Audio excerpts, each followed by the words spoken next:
Lideramos el camino de la opinión pública y buscamos que la cultura del debate alcance consensos y soluciones a los problemas de nuestro país.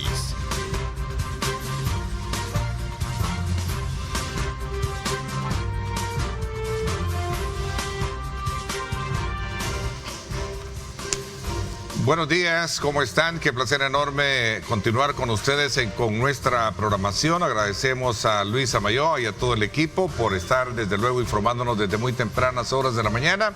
Ahora en este día lunes en el que iniciamos nuevamente las actividades, casi la mayoría de los salvadoreños, luego de un pequeño receso laboral. Así es que desde ya bienvenidos, vamos como siempre a exhortarles a ustedes a colocar a Dios en el centro de sus actividades para que todas aquellas metas, aquellos proyectos o planes puedan cumplirse. Bienvenidos, esta mañana queremos desde luego como siempre abrir el telón del análisis político, económico y social de nuestro país desde la mirada de conocedores de temas que tienen que ver precisamente con la actividad política. Y esta mañana, desde luego, hemos invitado a dos conocedoras de estos temas. Quiero darle la más cordial bienvenida a Saraí Molina, abogada y también líder sindical. Gracias por acompañarnos, Saraí. Bienvenida. Un saludo a los amigos televidentes. Gracias por la invitación. Y bueno, decirle a las personas que mañana se presentan a trabajar que descansen hoy para que puedan llegar con las pilas puestas mañana. Así es, ya que para el sector público el día de mañana es su ingreso. Bueno, en su momento vamos a tener ya la compañía también de Julia Evelyn Martínez, ella es economista también, con quien vamos a hacer unas valoraciones también de estos temas. No sin antes queremos darle a usted, como siempre, el mensaje oportuno para que pueda de alguna manera aprovechar, si estos días todavía los tiene libres, como decía Saraí, en el sentido de poder tener las precauciones necesarias con relación al tema del desplazamiento por las calles, por las carreteras. Hemos tenido una racha, como decimos a buen salvadoreño, de accidentes de tránsito. Es lamentable que esto ocurra y sobre todo porque a veces también son por situaciones que están por descuido como tal. Así es que ya está con nosotros Julia Evelyn Martínez, economista. Gracias por acompañarnos. Bienvenida, gracias por Hola y disculpa por los minutos segunditos, tardes. Es que el tráfico está un poco impredecible. ¿Verdad que sí? Ya. Y por bueno, ser primer día de actividades. Y de actividades también de colegios. De colegio. Ese es el otro tema, ¿no? Sí. Que pero lo importante es que ya estoy aquí. Mucho gusto de empezar este nuevo periodo de labores junto a usted y junto a Saraí. Y bueno, démosle. Y sobre todo por yo siempre he llamado receso laboral, ¿no? Sí, es un receso. Aunque sea 1 o 2 días, para uno es rico, ¿verdad? Sí, un periodo de vacaciones. Rico. Además, uno aprovecha para leer. Bueno, yo he aprovechado para leer, ponerme al día en algunas noticias, algunos documentos. Y bueno, y siempre para descansar y para relajarse. Descansar también, ¿verdad? Por y lo menos espero que toda su audiencia también haya tenido al menos 2 días o un día de descanso, sí, así es. Bueno, gracias por acompañarnos este día, desde luego, examinando un poco, y como ustedes ya es costumbre, a examinar el tema político electoral.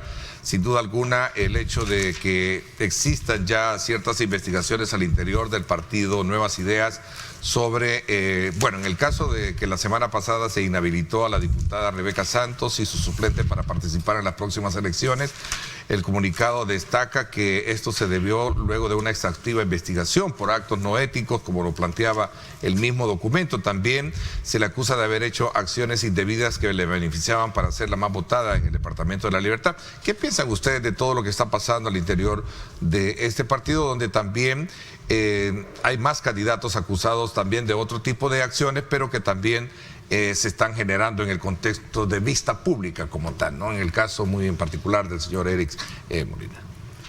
Bueno, estos dos casos de Eric García, ¿no? el de Eric García y el de la diputada Rebeca Santos, son una muestra de cómo cuando tú escondes las cosas debajo de la alfombra, ¿verdad? O como quien dice, cuando barres donde pasa la suegra, llega un momento en que se te desborda. Estamos viendo la misma receta que tuvo Arena y el FMLN por tratar de esconder las diferencias que habían y los problemas de corrupción que habían al interior. implosionaron, ¿verdad? Entonces esto, en esta ocasión le toca el turno a Nuevas Ideas, es un partido bastante nuevo. 4 años han sido los que han transcurrido desde que se fundó y estamos viendo cómo está saliendo toda la podredumbre que hay dentro de ese partido. Lo que llama más la atención es cómo hay personas que se persinan, ¿verdad? El caso de la diputada Rebeca Santos, por ejemplo, muy impoluta ella en la comisión que estaba juzgando el tema de los sobresueldos y salió ella con una pata más larga, ¿verdad? Es impresionante el ver cómo la gente trata ante los medios de comunicación tener una imagen pública y en privado es otra cosa, ¿verdad? El tema de la corrupción en las elecciones de Nuevas Ideas no es algo que estuvo escondido de la población, ¿verdad? Fue algo que hubo militantes de ese partido que denunciaron que cuando ellos llegaron a votar, ya otra persona había votado porque les habían quitado los códigos. Imaginamos que de eso se trata. Y con el caso del diputado Eric García, yo sí creo que el fiscal general de la República, y como lo dije yo en otro programa la semana anterior, se está tardando demasiado, ¿verdad? Hay audios, hay imágenes, y no debe de esperar a que el presidente de la República le diga ordénese la investigación fiscal general, ¿verdad? Como es la costumbre, sino que es una noticia criminis que debe ser investigada de oficio por parte del fiscal, sin necesidad de que le dé la orden el presidente, o sin necesidad de que la población se lo demande. Es una obligación del fiscal general de la República en este tipo de casos hacer la investigación y ojalá que la persona que hizo la denuncia a través de redes sociales tenga las pruebas y que también la diputada suplente de este señor tenga las pruebas, o por ejemplo que conozca quién es el tal Anubis, ¿verdad? Que eso llama la atención. Cuántos cargamentos de marihuana ella sabe que se movieron, porque en los audios se escucha claramente que ella aparentemente conoce cómo es el movimiento de esta situación.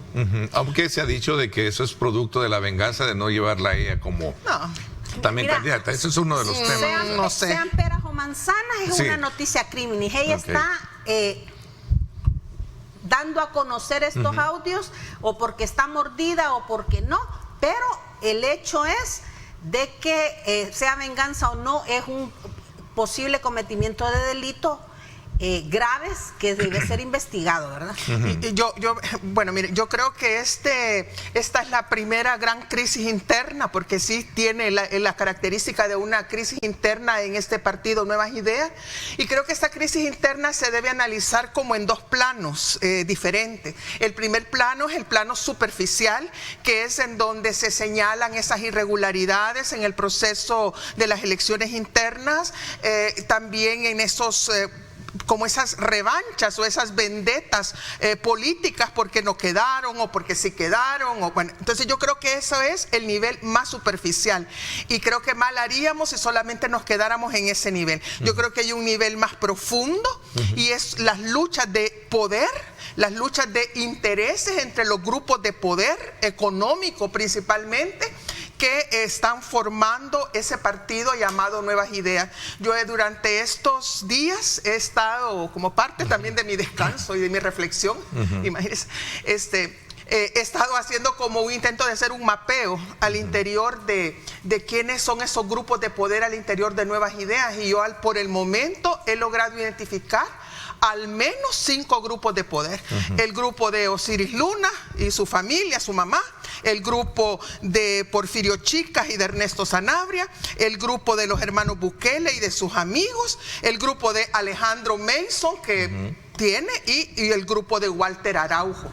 Entonces esos grupos se están de cara a las próximas elecciones se están como tratando de reacomodar y para ver cuál de estos grupos es el que termina imponiéndose al resto. Y debajo también de esas luchas intestinas entre estos grupos de intereses económicos y que son grupos de poder al interior, lamentablemente, a mí me da mucha pena decirlo, Claro que lo voy a decir, pues, pero me da pena decirlo porque me da tanta lástima el sistema político salvadoreño, pero creo que al final lo que se están peleando son mercados, mercados de corrupción, mercados de tráfico de drogas, mercado de tráfico de influencias, mercados y mercados. Es decir, hay intereses económicos sectoriales al interior de este conflicto. Y al final, ¿quién sale perjudicado? Pues el pueblo salvadoreño, que puso, la mayor parte del pueblo salvadoreño, no la totalidad, pero la mayor parte del pueblo salvadoreño, que puso su esperanza en este partido Nuevas Ideas, en que castigó a los partidos tradicionales, FMLN, Arena, PCN, etcétera, porque estas luchas internas eran las típicas que se caracterizaban en estos partidos. Decían, nosotros no queremos ese tipo de partidos políticos, queremos otro partido político. Vieron Nuevas Ideas una oportunidad. Imagínense ahora, a un poco tiempo, a menos de un año de las elecciones, el pueblo salvadoreño, los votantes de este partido político, los que pusieron la esperanza en este partido político, pues se están enfrentando a una gran desilusión, porque resultó que el partido Nuevas Ideas no nos plantea una nueva forma de hacer política, ¿verdad? Sino que nos plantea la misma forma de hacer política, pero esto va a generar una mayor crisis política en El Salvador.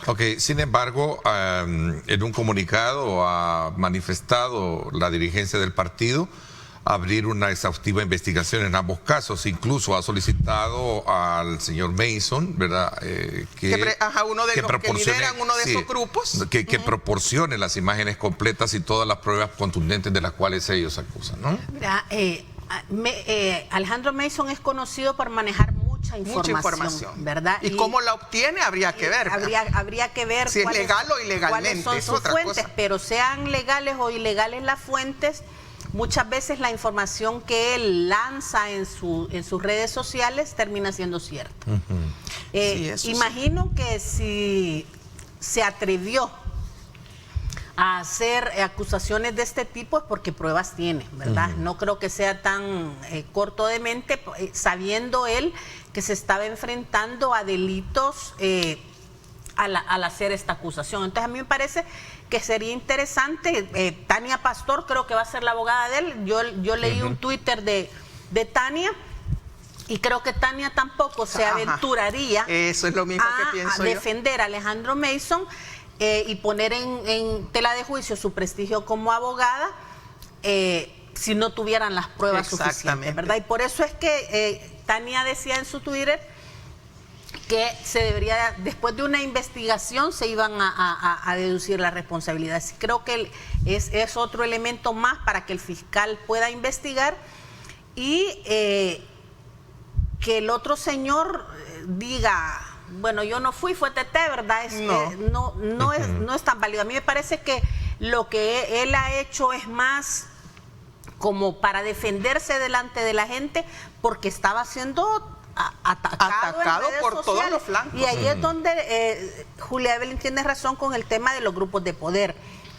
Y hay grupos de poder entre los diputados, hay grupos de poder entre los ministros, en las municipalidades, y esto se va haciendo cada vez más grande.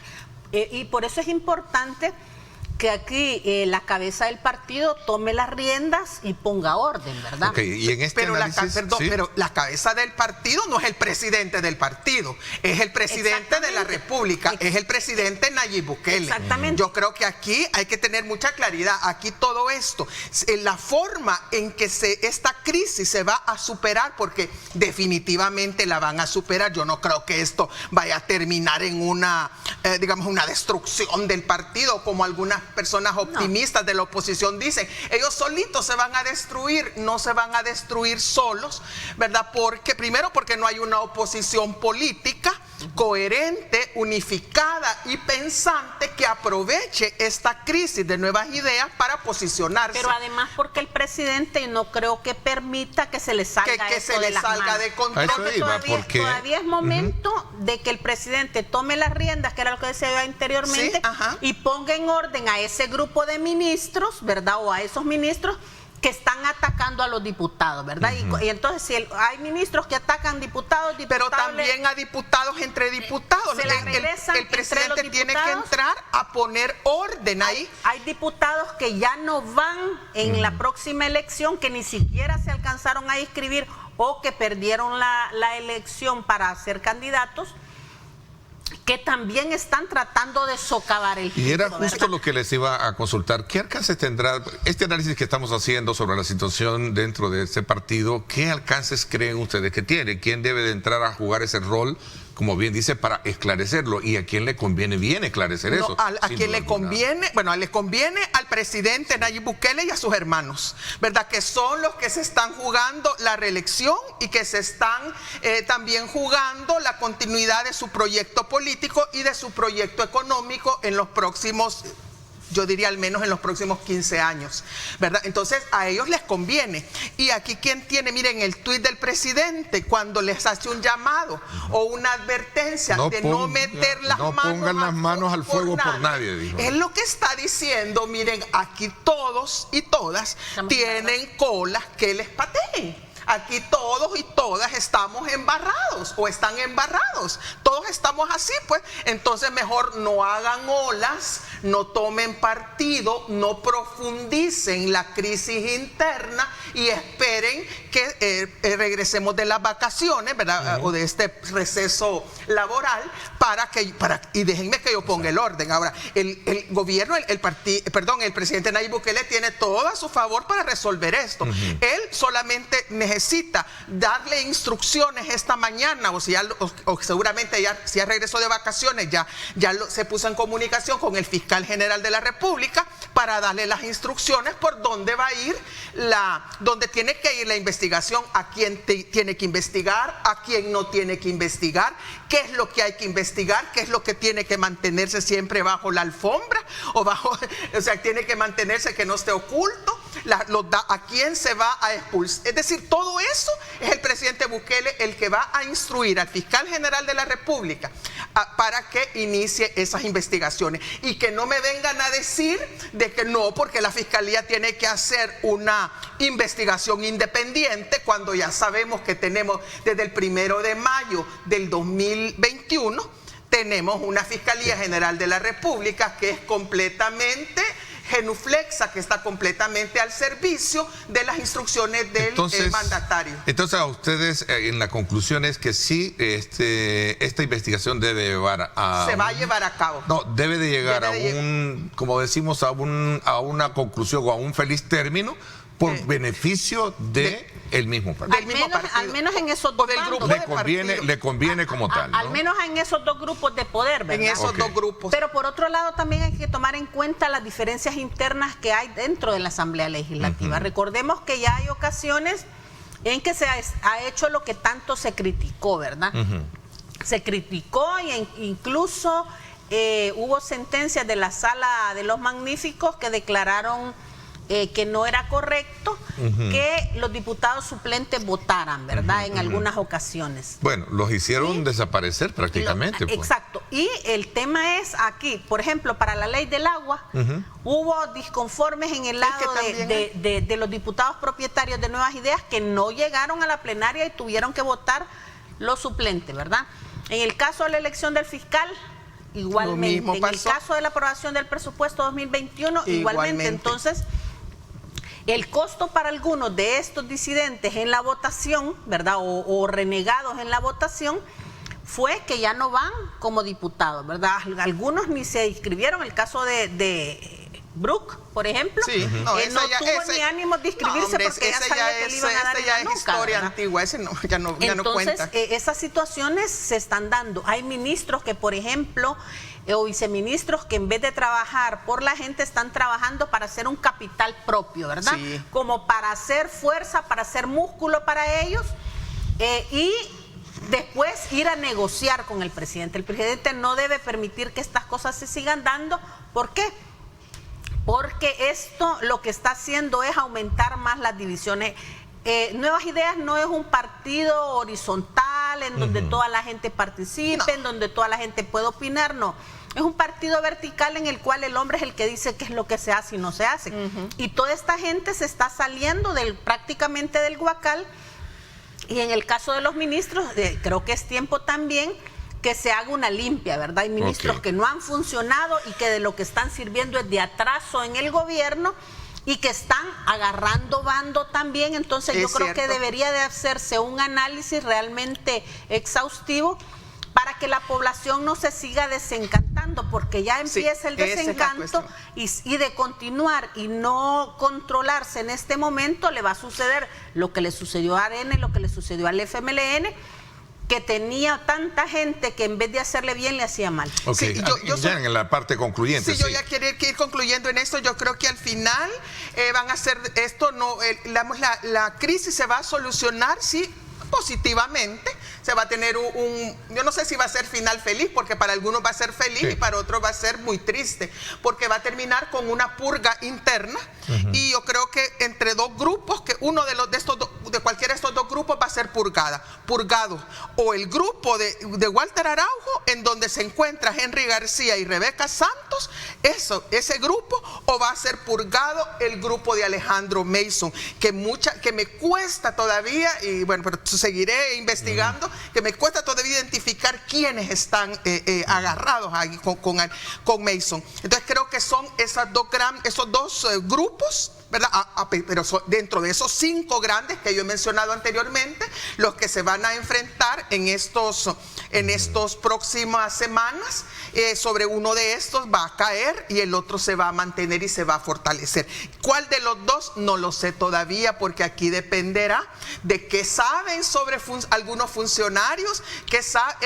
exfuncionarios, qué tan útiles pueden ser en la campaña electoral o qué tantos obstáculos pueden ser para la campaña electoral y la reelección. Aquí no es quien tenga la razón o quien esté en la ley y que esté fuera de la ley, sino que aquí quien va a ser más útil, más funcional al partido político. Y solo una cosa, para ir terminando el tema. Con este tema, mire, a mí, no sé tú qué pensás, Saraí, pero a mí me ha llamado bastante la atención la estrecha relación de Alejandro Mason con el expresidente Mauricio Funes, asilado en Nicaragua. Las cosas, como no solo el nivel de comunicaciones de tanta confianza, la información que se compartían mutuamente, sino que entonces parece que en este gobierno, o muchos funcionarios, porque el señor es funcionario, el Alejandro Mason, que le dice, que es el loco, él es asesor de seguridad nacional del presidente Bukele.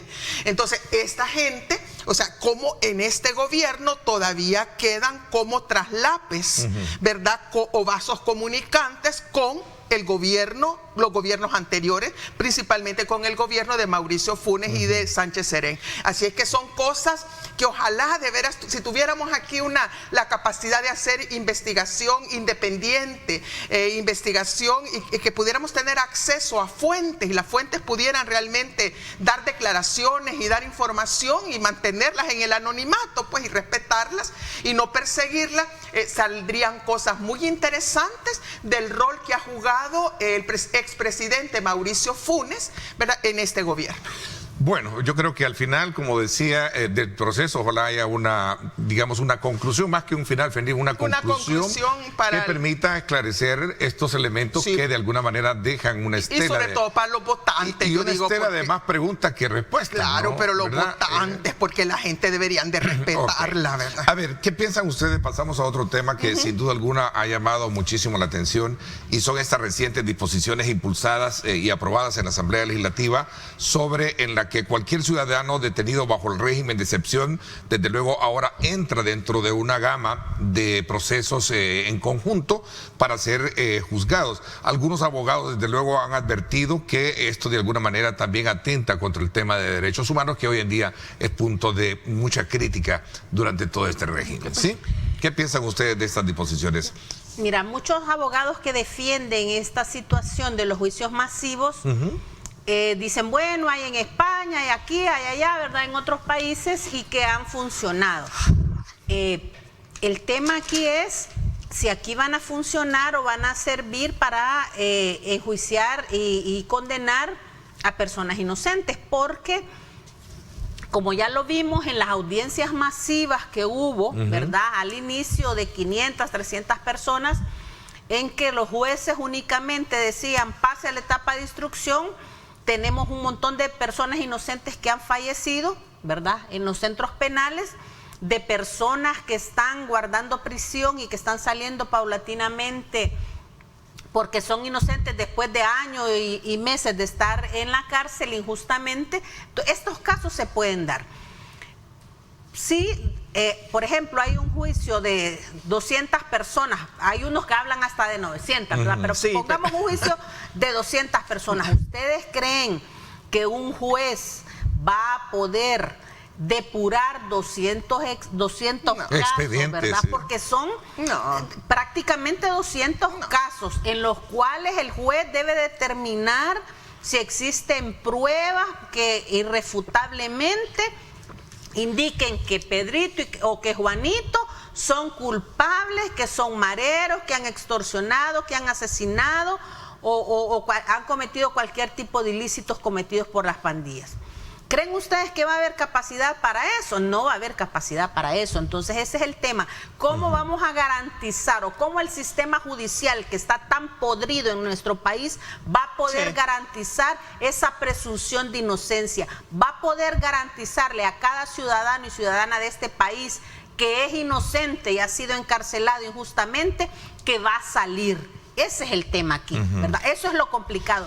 Cómo la falta de capacidad del sistema judicial en el país no va a permitir que haya un juicio justo, ¿verdad? Si el juicio es justo y las pruebas son irrefutables, pues denle. Pero de lo contrario, estarían violando los derechos humanos como lo están haciendo en este momento y poniendo en la cárcel a personas que injustamente están ahí, ¿verdad? Deben tratar de buscar los mecanismos, si es que se va a hacer, y de hecho se va a hacer, de garantizar que las personas que sean condenadas realmente sean culpables, pero además la gradualidad de la pena, porque depende del delito, así debe de ser la pena, porque no es lo mismo una persona que haya sido obligada, que hay muchos casos que se han dado, por ejemplo, que ha sido obligado hay vendedores que están presos, por ejemplo, sobre todo las mujeres. Las mujeres, porque las pandillas llegaban y le decían, mira, aquí te van a venir a dejar la renta y si no la agarras aquí te quedas, ¿verdad? Entonces, o me muero o le recojo la renta. O te vamos a violar a tu hija. Exactamente. Entonces, esos casos se han dado, aunque la gente no crea. Vayan a los mercados y consulten con las vendedoras. Eso se daba todos los días que había en los como una especie de coacción. Claro. Exactamente. Entonces no es lo mismo la persona que ha sido coaccionada, ¿verdad? Y que por su vida o la de sus hijos tuvo que hacerlo, a la persona que ejecutó el hecho, a la persona que lo hizo planificó, la llamada, que o se benefició. O se benefició de eso. Ok, muchas aristas y piezas jurídicas sueltas que también fueron tratadas o advertidas. En este caso creo que una magistrada que estuvo ahí les dijo y advirtió sobre algunos elementos. Sí, pero a eso no le quisieron hacer caso. Que tiene que ver muchísimo con toda esa parte, yo creo que el objetivo es reducir costos, lograr lo que en economía se llama las economías de escala. Es decir, mientras más gente entre a un proceso judicial, menos se disminuyen los costos en tiempos de horas jueces, en horarios de atención, en policías, en transporte, en comunicaciones, etcétera. Entonces yo creo que el objetivo no es agilizar la justicia, sino que disminuir la enorme mora judicial que se enfrenta, que ya la traía el sistema judicial desde antes del régimen de excepción y que se ha incrementado con el régimen de excepción. Entonces yo creo que el objetivo es fundamentalmente reducir los costos, hacer una especie de maquiladora, ¿verdad? Como una maquila, ¿verdad? Donde una producción en serie de acusados, de condenas. Y yo lo que quiero es repetir la recomendación de Naciones Unidas al gobierno de El Salvador en el sentido de evitar los juicios sumarios, porque estos generan para que prevalezca el principio de la presunción de inocencia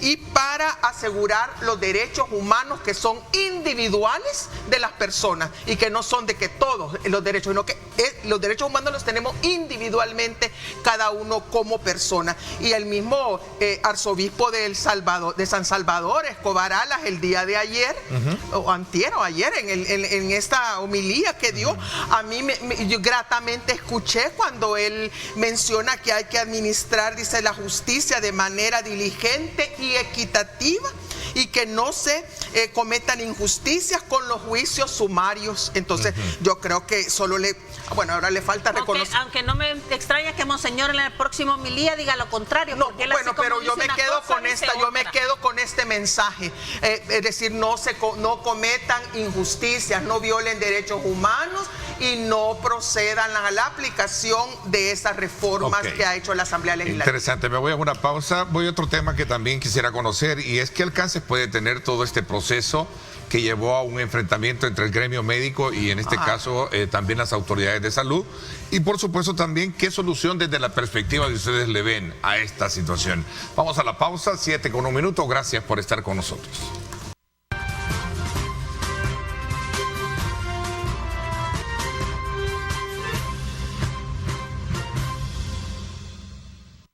Bueno, gracias nuevamente por estar con nosotros a esta hora de la mañana. Antes de continuar conversando con nuestras invitadas este día, y que precisamente tiene que ver con un análisis de lectura de lo que acontecimientos están marcando la pauta de la actividad política partidaria en nuestro país, con Julia Evelyn Martínez y Saray Molina, quiero decirles a todos ustedes que el verdadero ahorro en medicamentos está en Farmavalue.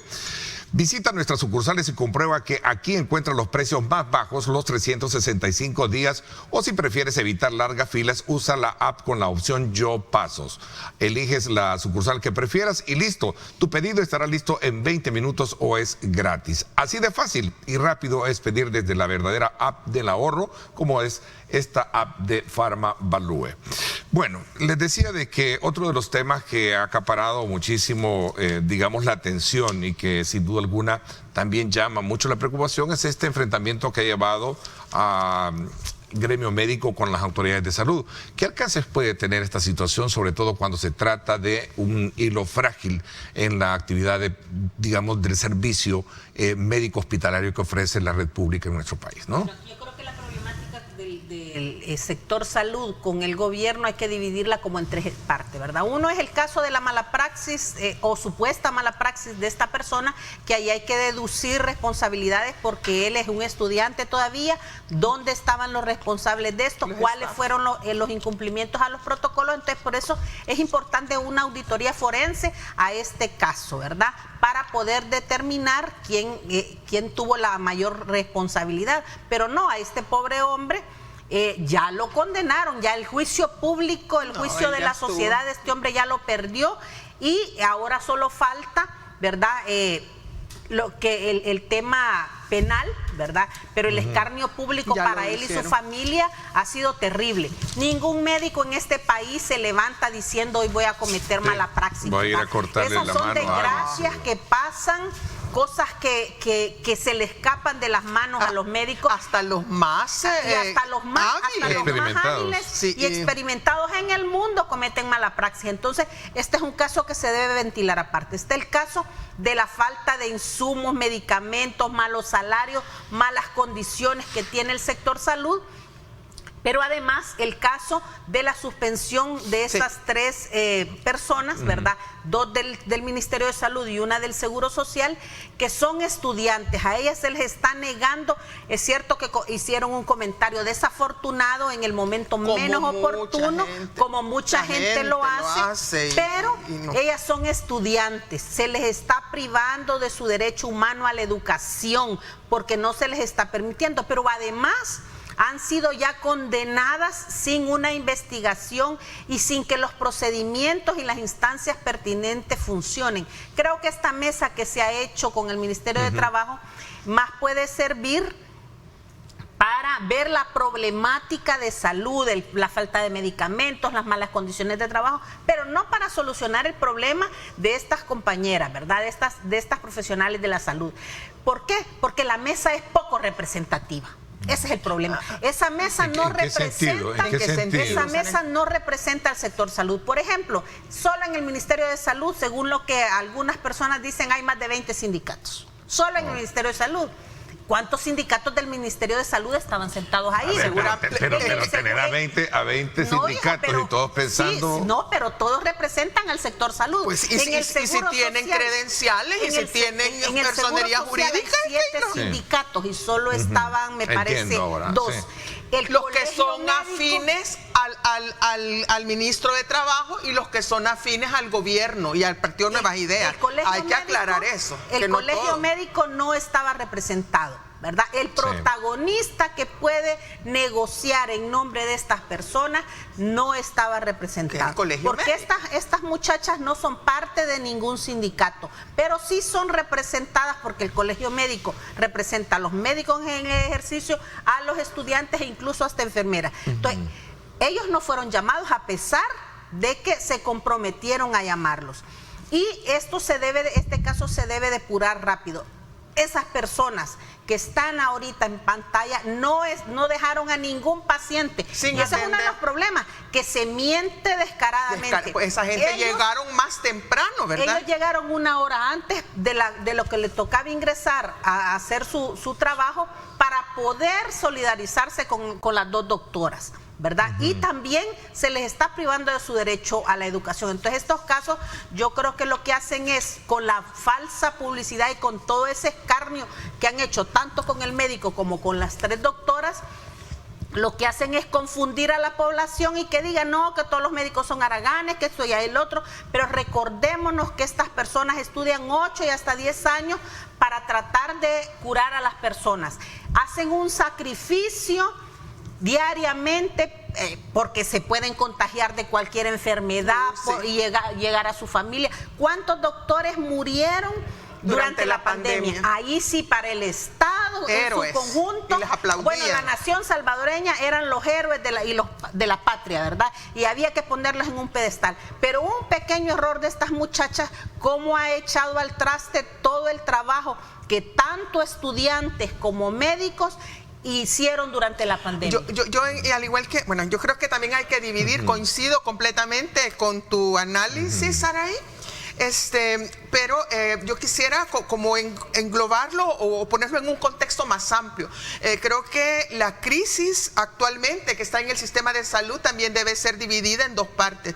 Una es la crisis que enfrentan los trabajadores y las trabajadoras del sector salud, incluyendo al personal médico, al personal de profesionales, hasta llegar al personal de camilleros y de personal de farmacia o de servicios generales, ¿verdad? Entonces hay un problema ahí de que no están pagando nocturnidades, que no están pagando las horas extras, de que no se les está dotando del equipo necesario, de que se les están recargando de más personas que deben atender en sus turnos, en lugar de contratar a más personas.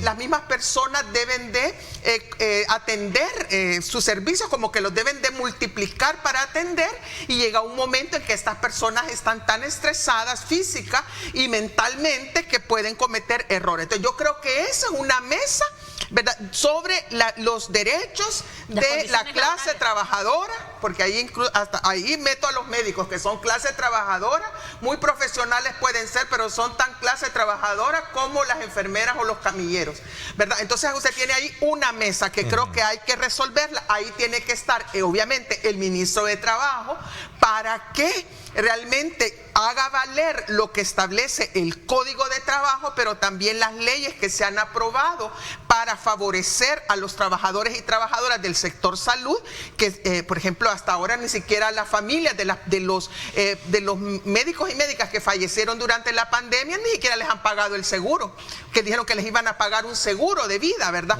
Y no se los han pagado, y todavía están los familiares esperando el seguro. Entonces, esa es una línea, y ahí tiene que estar el ministro de Trabajo garantizando derechos laborales, y debe estar el ministro de Salud dando explicaciones y haciendo compromisos. Esa es una mesa, pero hay otra mesa en donde que debe ser más amplia y donde deben de participar incluso las universidades como la Universidad del Salvador, principalmente, y otras universidades y otras tanques de pensamiento, gente que genera expertos o expertas en el tema, que es hablar sobre la crisis de salud en El Salvador.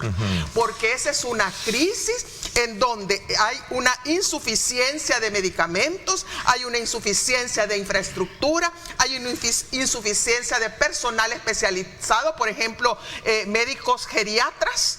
Solamente hay 2 que atienden a todo el seguro social, médicos geriatras, que son los que ya atienden a personas de más de 60 años. Y sabe usted que las personas de más de 60 años cada vez está incrementando su número en El Salvador. Necesitamos más médicos geriatras. Médicos del trabajo, hay como 25. Sí, médicos de medicina del trabajo, etcétera, etcétera. Entonces ahí necesitamos el tema de presupuestos, el tema de los protocolos, hay una cantidad.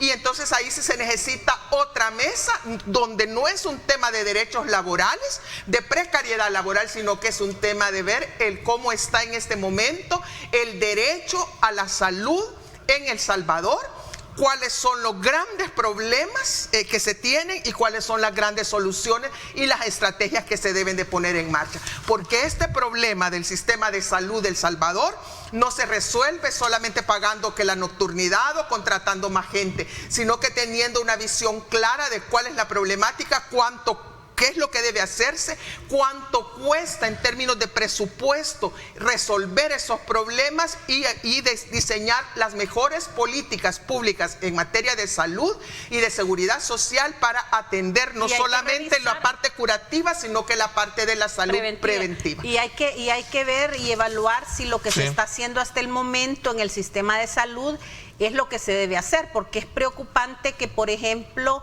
hayan tantos menores y personas mayores también que hayan fallecido por enfermedades gastrointestinales y respiratorias en estos días, ¿verdad? Sí, claro. Que los casos de COVID van en incremento, pero también la falta de vacunas que hay en el país. Sí, exactamente. Hay enfermedades que han sido erradicadas en el país y que pueden regresar por la falta de vacunas, ¿verdad? La falta de promoción que hay, por ejemplo, de la importancia de la vacunación, y no solo a los menores, porque nosotros nos preocupamos por vacunar a los menores. ¿Y los adultos mayores? Sí. Es necesario que tengan su esquema de vacunación completo, pero esas cosas no se están dando. Entonces aquí el tema es cómo desde el Estado vamos a garantizar el derecho humano a la salud, pero también el derecho humano al trabajo de los médicos y a la libertad de expresión, porque incluso hay muchos trabajadores de la salud que están diciendo se nos prohíbe que digamos que no tenemos insumos, que no tenemos medicamentos, que las citas, por ejemplo, las están dejando para 2024 o 2025, tanto en el Seguro Social como en el sistema del Ministerio de Salud. En Bienestar Magisterial tenemos otro problema enorme también con el gremio de educación, ¿verdad? El sector magisterial, que no está teniendo la atención debida. Porque no alcanza el dinero, porque... Sí, porque también esto involucra temas fiscales también. Ese es el tema, porque por ejemplo, se aprueba un presupuesto general de la nación en donde se dice el 6%, el 5% va para salud, el tanto por ciento para educación, pero si revisamos la ejecución presupuestaria con las cifras del Ministerio de Hacienda y lo contrastamos con el presupuesto general de la nación aprobado, vamos a poder constatar que no estamos gastando en salud y en educación lo que se presupuestó. La ejecución presupuestaria es sumamente baja, entonces debemos preguntarnos como población si yo no estoy teniendo la salud que necesita, el acceso a la salud, si mis hijos y mis hijas no están teniendo el acceso a una educación adecuada, ¿qué está pasando? Esas son de las preguntas que debemos hacernos para poder a la hora de las elecciones votar de manera inteligente y no saber exigir a nuestros ojalá que tenga una solución pero mire, pronta a esta solo, situación, permítame ¿no? solo ¿Sí? decir una última cosita sobre el tema de salud. Entonces, como yo tanto lo que dice Saraí como lo que yo he tratado también de aportar en este debate, en este diálogo, es decir, la crisis de salud en El Salvador tiene múltiples dimensiones y hay que abordarlo desde una perspectiva, por tanto, multidimensional. Claro. Y en ese sentido yo hago un llamado al pueblo salvadoreño a que seamos conscientes de la gravedad de esa crisis de salud y que no nos dejemos manipular, ¿verdad?, por los intereses de algunos sectores que quieren ocultar el verdadera naturaleza y dimensiones de la crisis de salud y quieren convertir a los doctores y a las doctoras a las enfermeras y a los enfermeros, ¿verdad?, y al personal de salud los quieren convertir en los chivos expiatorios, como dicen, en la cabeza de turco, a las que hay que lanzarles con todo el odio, creyendo que con eso se resuelve el problema. El problema no se resuelve eso simplemente es una manifestación de la profunda gravedad de esta crisis en el sector salud. Bueno, hay otro elemento acá que me hubiera gustado conocerlo, pero ya el tiempo se nos está agotando. Quedamos para otro día. No, el tema relacionado, sobre todo porque hablando del tema electoral, bueno, y las candidaturas, las fórmulas presidenciales, ¿verdad? ¿Qué fin tuvo hoy todo? Hoy es el último día para inscribir coaliciones, ¿verdad? Hoy es el último día para hacer coalición, ¿no? El tema es que no van a haber. No van a haber coaliciones. Y entonces, ¿cuál es el otra oportunidad perdida para la oposición salvadoreña, otra oportunidad perdida? Si no van a hacer coalición porque su orgullo no los deja, lo que deberían de hacer es no inscribir el FMLN su candidatura, ni Arena su candidatura, y buscar el apoyo para Luis Parada y Celia Medrano, que son la fórmula más decente que queda, ¿verdad? Lo más decente, pero no la mejor. ¿Sí? Exactamente, pero es sí, entre lo que hay es lo menos peor. No, bueno, eso. Mira, yo tengo un poco, ya no tengo tiempo de extenderme en eso, pero es de hablar mucho, pero yo sí creo que es la fórmula más idónea dentro de la oposición, a la que si la oposición quiere llegar a algo, por lo menos a una segunda vuelta, deberían reflexionar y hacerlo, pero el orgullo no los va a dejar. No, es que la soberbia que existe dentro de mucha gente en la oposición los ha cegado y es lo que nos tiene donde estamos y nos va a tener. Y la falta de visión estratégica del país, de no poder ver el futuro del país más allá de mis intereses partidarios, de mi partido, de mi grupo de interés, de mi grupo económico, de mis amigos o de mis enemigos. Es una inmadurez la de esa esos partidos políticos. No es positiva para lo que podría... No se puede, fíjese. Entonces, en este momento, el Partido Nuevas Ideas en una profunda crisis interna. Y una oposición política que está tan desfasada, tan descontextualizada, tan debilitada y que no tiene capacidad de pensar, que no es capaz de aprovechar este momento político para fortalecerse. Es tiempo para poderlo hacerlo más adelante, pues la lectura de cómo está la situación. Hablando de salud, gracias quiero enviar un saludo de solidaridad a Bessie Ríos. Sé que está en este momento acompañando a una de sus familiares que está un poco mala te mandamos de salud. Un abrazo. Nuestra solidaridad. Pero ahí está viendo el programa en el hospital en compañía de su familiar, ¿verdad? Así es que te deseamos una pronta recuperación ahí para tu familia que está enfermita, creo que es la abuelita, ¿no? O la abuela. La hermana. ¿No? La hermana, ¿no? La hermana. Así es que adelante, ánimos. Gracias por haberme acompañado, Saraí. No, un gusto estar aquí.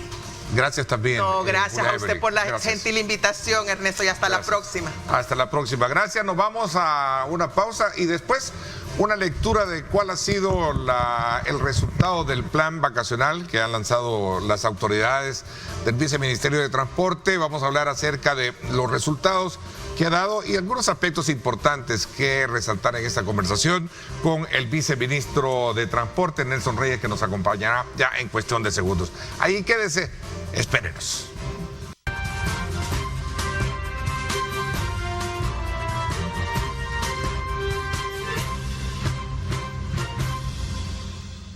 Bien, gracias nuevamente por estar con nosotros. Vamos a continuar en esta segunda parte del programa para conocer desde la perspectiva de cómo el gobierno, a través de las autoridades del Viceministerio de Transporte, logró impulsar y desarrollar el plan de atención de emergencias durante este periodo vacacional y cuáles son los resultados que precisamente ha arrojado. Sin duda alguna habría que ver causales, habría que ver aspectos que tienen que ver con el grado de accidentes que hemos tenido, el número de víctimas, así como también de otros aspectos que tienen que ver con el tráfico que se generó en muchos lugares que eran de alta frecuencia de personas.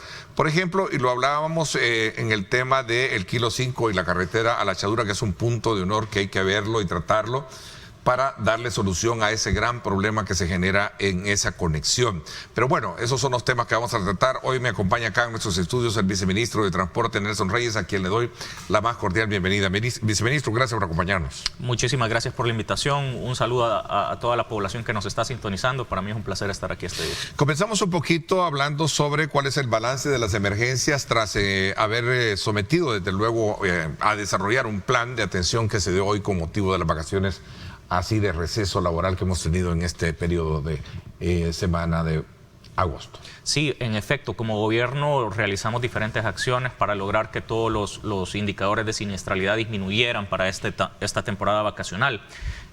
Como Viceministerio de Transporte instalamos más de 1000 controles, incrementamos el número de pruebas antidoping que se realizaron. El año pasado se realizaron alrededor de 2000, un poco más de 2000 pruebas antidoping. Para este año hicimos un 73% más, hicimos arriba de las 3000 pruebas antidoping. Esto con el objetivo de verificar que todas las personas estuvieran cumpliendo con la normativa de tránsito. Otro de los elementos que se implementaron este año también son los controles de medición de velocidad, dado que estamos dotando a nuestros equipos con nuevas herramientas para que ellos puedan pues hacer velar la normativa o velar por el cumplimiento de la normativa de tránsito. También les dimos o les dotamos de implementos láser para la medición de velocidad en los vehículos, y esto sirve para verificar que las personas no estén conduciendo exceso de velocidad, que es una de las principales causas de fallecidos, sobre todo para esta temporada vacacional. ¿Accidentes han incrementado relativamente? Levemente, en realidad, si lo vemos en comparación con el año pasado, son 27 accidentes más los que ocurrieron. En términos de estadísticas, 27 más. Son 27 más, un 6.1% más lo que ocurrió de accidentes. ¿Y víctimas? Víctimas o fallecidos, si estamos hablando de fallecidos, hubo una disminución del 51.3%. Es decir, ¿en qué área? Porque se pueden tabular, ¿no?, áreas de accidentes por caso de abogados, etcétera, ¿no? Esto es para accidentes de tránsito. Solo esto accidentes. Es solamente para siniestros viales, digamos. Ya, pues Gobernación, Protección Civil son quienes manejan ya el tema de ahogados y de otro tipo de muertes. General, sí, correcto. Si hablamos específicamente de accidentes de tránsito, la disminución en los fallecidos sí es del 51.3%. Esto es algo que a nosotros, si bien no nos parece que sea suficiente, porque al final estamos hablando de vidas humanas, víctimas, de vidas de salvadoreños, es un esfuerzo importante, es un logro bastante significativo para nosotros el lograr que se disminuya la cifra de los fallecidos por siniestros viales a más de la mitad. Un 51.3 en realidad es un número bastante grande, y ya lo veíamos también en la temporada vacacional de Semana Santa, donde logramos reducir también los fallecidos en un 48%. Ahora mantenemos esa cifra, le incrementamos un poco todavía esa reducción, y también vemos que hay una reducción importante en el número de lesionados.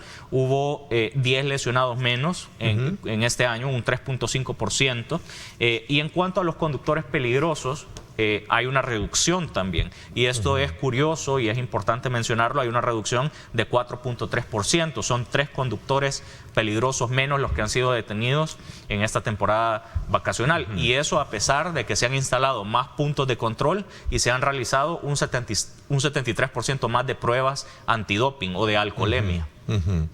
Ahora, todo esto es producto del grado de sensibilización, promoción, pero también de un modelo de educación que deberíamos de tener. ¿Y qué se está haciendo para poder de alguna manera ver eso? Y quiero entrar un poco también al otro aspecto que tiene que ver con los planes de poder permitir una fluidez de tráfico, que lo comentaba al principio, ¿no? Sí, de acuerdo. O sea, el modelo educativo a la hora de conducir, como decía alguien, ¿verdad?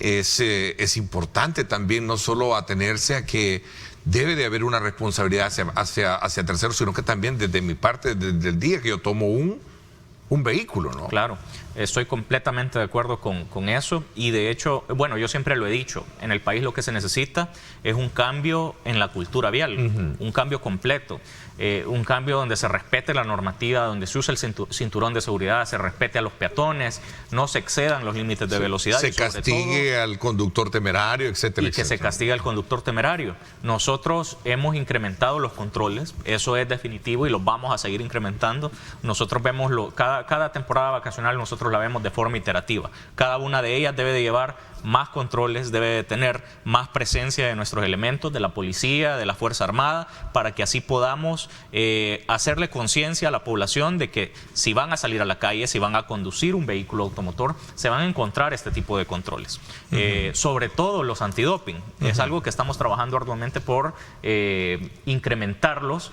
También los de control de velocidad, como menciono, de los 19 fallecidos que tenemos reportados para estas fechas, me parece que son 6 las personas que fallecieron en accidentes de tránsito debido a una velocidad excesiva. De hecho, vimos el martes, me parece que fue este accidente, pero fue la semana pasada, un día de semana, donde un pickup que iba transportando personas en la cama tuvo un accidente cerca de los túneles de la carretera del litoral, despuesito de las playas de Surf City. Ahí fallecieron lamentablemente 2 menores de edad, una niña de 8 años, un niño de 10 años. ¿Qué pasó ahí? ¿Cuáles fueron, digamos, las causales de imprudencia? El conductor inicialmente decía que se le habían ido los frenos, pero sinceramente yo sé que no voy a ser popular en el momento en el que lo diga. Esto es lo que dice todo mundo cuando está manejando a excesiva velocidad y simplemente no pudo controlar el vehículo. Después del peritaje realizado por las autoridades, por la Policía Nacional Civil, por Medicina Legal, se determinó que la persona estaba conduciendo o que el señor estaba conduciendo a excesiva velocidad, y además la falta de pericia para conducir el vehículo hizo que perdiera el control y que tuviéramos que lamentar la muerte de 3 personas, entre ellos 2 menores de edad. Son los únicos 2 menores de edad que fallecieron por accidentes de tránsito en esta temporada. Fue una noticia muy dura y justo precisamente eso iba a consultarle sobre las causales de toda esta situación, ¿no? Sí, como menciono, en temporada las causales en su mayoría, ¿cuáles? Sería la imprudencia de manejar, eso me decía. Sí, de hecho, a excesiva velocidad. La principal, la número 1, es la distracción del conductor. Ok. Viceministro, yo ponía el ejemplo de muchos reclamos que hacen, aquellas personas que transitan en el sector de la carretera Kilo 5, La Echadura, o usuarios, así como también los residentes de todo ese sector de playa. Se quejan muchísimo de ese congestionamiento exagerado que se genera entre la conexión de la carretera de La Echadura hasta el Kilo 5, ¿verdad? Y pues se aduce que hay 2 cosas ahí que no se entienden, ¿verdad? En primer lugar, la presencia de un buen operativo policial de tránsito que permita una fluidez bajo criterios de lógica, de saber que usted tiene 12, en el caso muy en particular de este servidor, casualmente, y digo casualmente porque no es mi tránsito, pero lo viví el día viernes. Me pasé 1 hora para conectarme desde el sector de Costa Azul hasta, en este caso, el Kilo 5. Y lo que más a veces molesta es que todos están yendo en la parte de los carriles no permitidos, ¿no? Claro. Y cuando uno llega al Kilo 5 después de 1 hora, 10 minutos, 1 hora, 10 minutos, se encuentra con agentes que están, pocos agentes, creo que habían 2 de tráfico, pero cuando veía toda la ruta de la ¿cómo se le llama? De la carretera a Cajutla, es decir, el Kilo 5, despejada. O sea, no había una lógica que me permitiera a mí en particular entender que voy a detener este tráfico, por lo menos en lo que vea que se me arme una cola más o menos considerable para sacar y evacuar todo ese que viene del sector de la Echadura o estas playas. Esa lógica creo que como que hace falta, y perdónenme un poco que sea, yo no soy especialista en eso, pero la lógica me hace pensar que se necesita instruir bajo esa línea de acción a estos agentes de tránsito, ¿no? No, completamente de acuerdo. Y es algo en lo que se trabaja en una constante capacitación hacia este tipo de elementos. Sabemos también que el tráfico o el flujo vehicular en la temporada vacacional se comporta muy diferente a como lo hace. Definitivamente, la temporada es otra cosa. En la temporada pero laboral, ahí es común los fines de semana encontrarse. Pero en ese punto en específico sí, es cierto que se genera bastante congestionamiento. Ahora bien, algo que hay que tomar en cuenta, y es algo que, como menciono, se va mejorando de forma iterativa. Todos los controles se va viendo cómo se va mejorando, aunque sea un elemento, ¿verdad?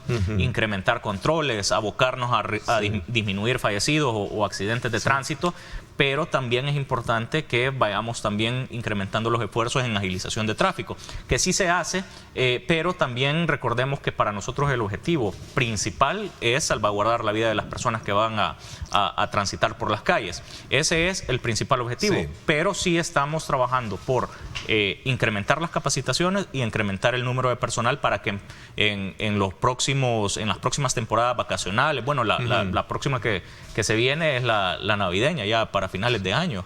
Entonces vamos a estar trabajando para que haya suficientes elementos, no solo dedicándonos a tratar de que se cumpla con la normativa, sino también para... Pero en este caso muy específico, y lo hago a nombre de todos ellos, los residentes de esa zona, que es todos los fines de semana que se genera. Ahora, porque hay un costo de estar hora y media, 2 horas en ese tráfico de combustible, de actividad económica, incluso del flujo de furgones que vienen de Guatemala. Es esta zona por la cual entra la mayoría y la cantidad de vehículos con verduras, por ejemplo, ¿verdad? Todo este tipo de situaciones. ¿Hay alguna solución, alguna proyección? Algo que verdaderamente, alguien me decía, mire, fíjese que allá están construyendo pasos a desnivel, y me mencionó uno en particular, que no recuerdo, aquí por la zona de Comalapa, que en vez de construir lo que no era de gran urgencia, aquí lo hubieran construido. ¿Qué hay de esa información? ¿Qué información tiene, viceministro? Bueno, esto es algo que tendríamos que verlo también con el Ministerio de Obras Públicas, cuáles son las proyecciones que se tienen en cuanto a las obras viales para ese sector en específico, pero lo que sí es que nosotros como Viceministerio de Transporte estamos realizando esfuerzos para tener más presencia en los diferentes sectores. Normalmente se tenía presencia de nuestros elementos solamente en el área central. Nosotros ya abrimos, por ejemplo, nuestras oficinas regionales en el área occidental, y estamos también viendo de abrirlas en el área oriental. Esto con el fin de incrementar los elementos, tenerlos más disponibles en este tipo de casos también. Y pues definitivamente vamos a estar agregando personal para ver este tema. Tomo nota de la situación. De la denuncia, para que podamos ver cuáles son las soluciones que se pueden plantear. Fíjense que en el caso muy específico también del de Tepecoyo, aquí hay una denuncia de que en el cierre de un carril ya para conectar al redondel, dice acá, se ponen conos para poder meter vehículos a un estacionamiento de los constructoras, cuando eso se puede dejar vía libre. Entonces todo eso crea un embudo, y ahí hay un gran problema también. Hay que reconocer, y quiero de alguna manera reconocer el esfuerzo, el sacrificio de estar en medio de toda esa, a veces aguantando la intemperie del clima, sol, polvo, de los agentes policiales y particularmente de ellos. Así es que sería bueno que se le pusiera énfasis a ese tipo de situaciones para evitar los contratiempos que se generan. ¿Qué rol también estaría jugando la Policía Nacional Civil en este caso también? Que creo que debería también hacerlo, ¿no? Sí, realmente con la policía nosotros trabajamos siempre de forma articulada. Incluso no solo para esta temporada vacacional, sino siempre nosotros nos coordinamos con ellos para poder cubrir más puntos. Es decir, si nosotros ya no alcanzamos a cubrir ciertos puntos, nos coordinamos con ellos para que sean elementos de la PNC de tránsito los que estén disponibles en ciertos sectores, y definitivamente para los controles pues se necesita la presencia de ellos. También recordemos que son ellos quienes pueden detener a las personas, entonces son especialmente importantes en los controles antidoping. ¿Verdad? Bueno, hay un tema que sin duda alguna también subyace lo que es la parte de cómo resolver ese tema de los tráficos en zonas donde hay una alta población vehicular. ¿Y cómo va el tema de los semáforos inteligentes? Cuéntanos un poquito, ¿cuántos ya están funcionando y a dónde y cómo está todo ese desplazamiento de este tipo de tecnología? El proyecto como tal lleva un avance del 42%. Recordemos que en este momento ha pasado la parte más difícil, que es la construcción de la obra civil, todo donde va instalado los semáforos. Ya han empezado a instalarse diferentes semáforos, si no me equivoco son alrededor de 400, 500 los que ya fueron instalados de los 2.800, pero recordemos algo importante, y es que estos semáforos tienen que conectarse a un centro de control y monitoreo para poder ser ajustados en tiempo real y poder acoplarse a la diferente demanda del flujo vehicular. Esta es una de las fases que quedaría ya para lo que resta del año en este proyecto, que es la conexión de más de 88 kilómetros de fibra óptica, ¿verdad? Esto va a servir para que, como menciono, los equipos se conecten al centro de monitoreo, puedan ser manipulados en tiempo real por nuestro equipo y también para que el mismo software pueda detectar los lugares donde se está generando más carga vehicular y acoplarse de acuerdo a esta demanda. Ahora, esto pasa también por reconocer de que para ello se necesita la presencia en todo caso, de esa tecnología en las zonas donde se debe de tener este tipo de semáforos. Cuéntanos un poquito sobre la situación y digamos, de los motociclistas, que es otro de los grandes temas que hoy en día muchos nos lamentamos y tal vez no todos los motociclistas tienden a ser, digamos, a tener ese abuso de calle. Pero al principio, cuando se establecieron aquellos parámetros de poder, digamos, castigarlos, digamos, no, sancionarlos a través de multas, las cosas habían cambiado. Hoy para nadie es un secreto de que de repente se puede cometer un accidente y a lo mejor no es culpa de uno, sino por la forma en cómo ellos conducen. ¿Qué se está haciendo para poder atender este nicho en particular, viceministro? Sí. Y es importante mencionar este sector, si bien no podemos generalizar, hay conductores de motocicletas que manejan muy bien, que tienen sus documentos de tránsito en regla, que tienen todos los implementos de seguridad. Sí hay que reconocer que la gran mayoría de los fallecidos en siniestros viales, en accidentes de tránsito, son motociclistas.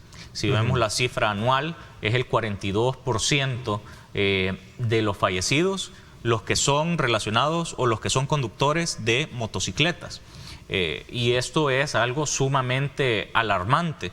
Vemos que alrededor de un 60% de las personas, si comparamos el número de motocicletas que tenemos en el parque vehicular, vemos que solo hay un 60% de ese número que está con licencia de conducir.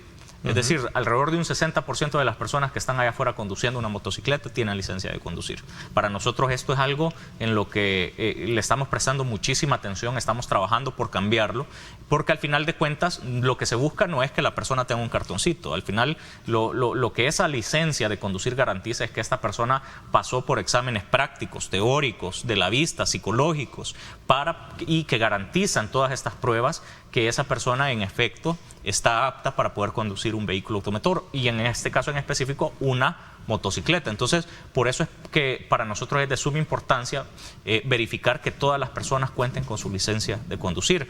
Estamos verificando que porten implementos de seguridad. Se realizaron incluso dentro de estas vacaciones controles en conjunto con FONAT, con CONACEBI, donde se estaban entregando también arneses reflectivos para que les ayude a ser más visibles en horas de la noche. Estamos haciendo un llamado de atención en general. Bueno, parte de nuestra campaña de Cero Tragedias también se enfocó muchísimo en el tema de las motocicletas. Es algo a lo que le estamos apuntando muchísimo y, como menciono, es algo que se ha venido incrementando año con año y es algo con lo que se tiene que trabajar y que tenemos que ver cómo se hace conciencia de esta población que maneja motos. Ahora, ¿hay estadísticas sobre la siniestralidad de este caso en particular? Sí, en específico para el caso de las motocicletas, como mencionaba, de los fallecidos, del total de fallecidos, del universo de fallecidos, de lo que va del año, el 42% son conductores de motocicletas. Es casi la mitad de los fallecidos que tenemos en nuestras carreteras son motociclistas.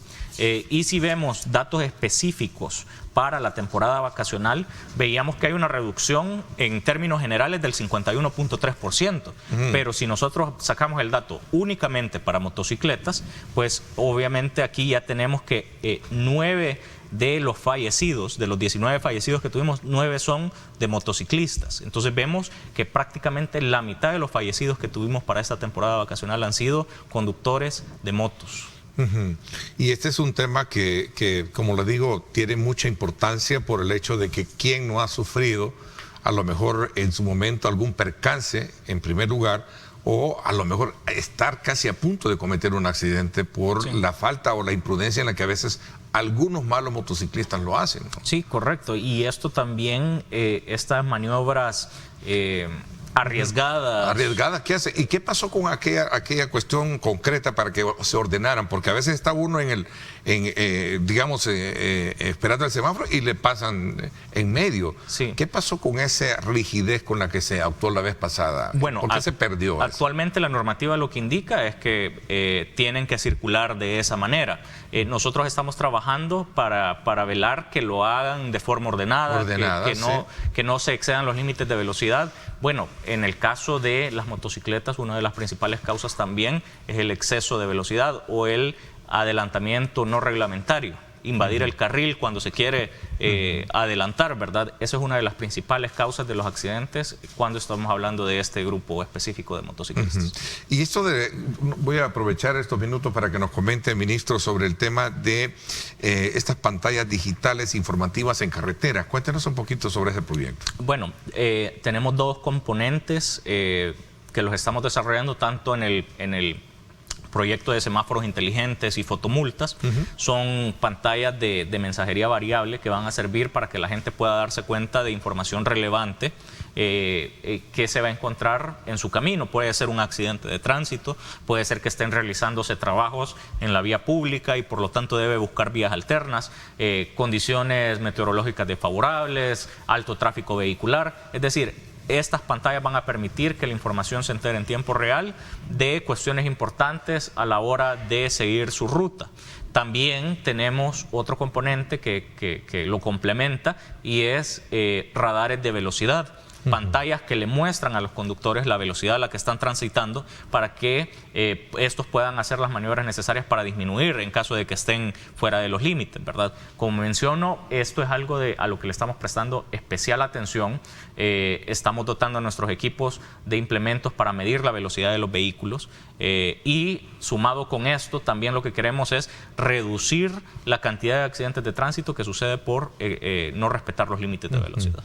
¿Esto estaría de alguna manera sustituyendo los controles de velocidad que hay en la carretera o sería sumado también a este tipo Estaría complementándose, sí, ¿no? ¿Cuál es el resultado que se tiene sobre la base de los estos gestores, o mejor dicho, estas personas, los agentes que ocupan el tema de las pistolas de alta velocidad, ¿no? Hay muchísimas personas que se han visto, a lo que quiero llegar es cómo se ven de beneficiado o cómo se ve en este caso como una situación, digamos, como incómoda para quien se desplaza en una carretera que sin duda alguna no tiene ningún contratiempo. Eso es lo que trata. Voy a hacer una pausa, no me cambie y regresamos con más.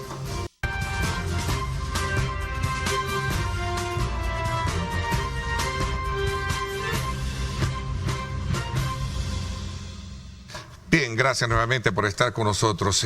Continuamos conversando con el viceministro de Transporte, Nelson Reyes, y nos habíamos quedado un poquito, quizás para comprender mejor a la hora de aplicar la sanción cuando se ocupa para controlar la velocidad a través de pistolas con rayos láser, ¿no? Sistema láser. Porque han habido confusiones a la hora de, cuando hay tráfico abierto en una carretera, de confundir a los vehículos. ¿Qué tipo de mediación se logra tener en estos casos? ¿O es clara la ley de sancionarlo para identificar tecnológicamente a quien puede violar la ley por la velocidad que lleva en una carretera? Bueno, hay diferentes controles para evitar este tipo de confusiones. La primera de ellas es el tipo de equipo que se está utilizando. Primero, que cuando se realiza el control de velocidad, hay un elemento que es el radar láser y que funciona en conjunto con un dispositivo inteligente, un teléfono inteligente. Lo que hace es que inmediatamente se mide la velocidad, pero también se toma la captura con todos los datos del vehículo. Entonces, si llega a haber algún tipo de confusión de que se para el vehículo equivocado, solo es cuestión de revisar, no, mire, este no es el vehículo, no son las placas, porque en la imagen queda guardado. Esto es un respaldo importante a la hora de constatar si la persona en efecto estaba conduciendo fuera de los límites de velocidad, y también es importante mencionar que toda persona tiene el derecho de apelar también cualquier infracción, ¿verdad? Y es un derecho que no se le puede negar. Ok, me preguntan por acá cuál es el estatus cuál fue el comportamiento que tuvo el transporte colectivo durante el ejercicio vacacional, si no hubo mayor grado de siniestralidad o incidencia que tuvo. No, de hecho tuvimos una disminución también importante en el caso del transporte colectivo. Del transporte de los siniestros en cuanto a transporte colectivo. No tuvimos fallecidos relacionados con accidentes de tránsito que involucran unidades de transporte colectivo, y hubo una disminución importante también en cuanto a los lesionados y en cuanto a los accidentes de tránsito de este tipo de unidades. Viceministro, algunos proyectos concretamente para lo que resta de este año del viceministro. Sí, estamos trabajando. Bueno, solamente para complementar un poquito más lo de las estadísticas del transporte colectivo. En cuanto a accidentes de tránsito, tenemos un 55% menos. En cuanto a lesionados, tenemos un 50% menos. Y fallecidos, el año pasado se tuvieron 2. Esta temporada vacacional se tuvieron 0. Una reducción del 100%, ¿verdad? Bueno, y de proyectos que se tengan para lo que resta de los próximos meses. Sí, estamos trabajando por digitalizar los trámites del Viceministerio de Transporte, facilitar todos los trámites que tengan que ver con nosotros. Estamos coordinándonos con Secretaría de Innovación para poder subirlos a la plataforma simple, hacer que sea más fácil para las personas, cualquier tipo de trámite que tengan que hacer, renovaciones de licencia, renovaciones de tarjeta de circulación, o cualquier trámite que tengan, porque son un sinfín de trámites los que nosotros tenemos, son alrededor de 130. Estamos buscando también, ya tenemos arreglado el tema del botón de pago para que puedan hacer el pago de todos estos trámites de forma electrónica. Aún no está funcionando, solo nos falta ver un tema de facturación electrónica también, pero ya pronto vamos a estar haciendo este tipo de procesos 100% digitales. Bueno, el tema de la facilitación, cambio de la tarjeta de circulación está en varias instituciones bancarias y es rápido, ¿no? Sí, de hecho, digamos que... ¿Hay oficinas de Sertracén en esta Hay oficinas de Sertracén que lo implementan de forma bastante rápida, y también tenemos los kioscos de autogestión, que son como que si fuera un cajero automático. Uno llega, paga con su tarjeta de crédito y... unos 5 minutos ya tiene renovada o refrendada su licencia, su tarjeta de circulación. Entonces, esto nos ha ayudado muchísimo. ¿Cuál es la ventaja de que nosotros estemos trabajando en un tema de cobros electrónicos a toda hora? Es que ya estos kioscos no estarían funcionando solamente en horario hábil, en los horarios de atención al usuario. Un día domingo puede llegar al centro comercial. ¿A dónde están estos ubicados? Estos están dentro de nuestras oficinas de atención y en Sertracén. Sí. Ahí están los kioscos. Ahí están los kioscos. Y como menciono, como no se había trabajado el tema de facturación electrónica, no se podía hacer en cualquier momento, solo en horario hábil. Pero nosotros estamos trabajando para que cualquier día de la semana, a cualquier hora, puedan llegar Qué buena noticia eso, ¿no? Viceministro, gracias por habernos acompañado y el que nos haya actualizado con relación a cuál es el resultado del plan que se dedicó para este periodo corto de vacaciones, y que sin duda alguna pues ahí están los números. Gracias por habernos acompañado. No, muchísimas gracias por la invitación y un saludo a toda la población que nos sintonizó. Gracias, le agradezco muchísimo. Gracias, pásenla bien y como siempre recuerden lo más importante, amar a Dios sobre todas las cosas. Lideramos el camino de la opinión pública y buscamos que la cultura del debate alcance consensos y soluciones a los problemas de nuestro país.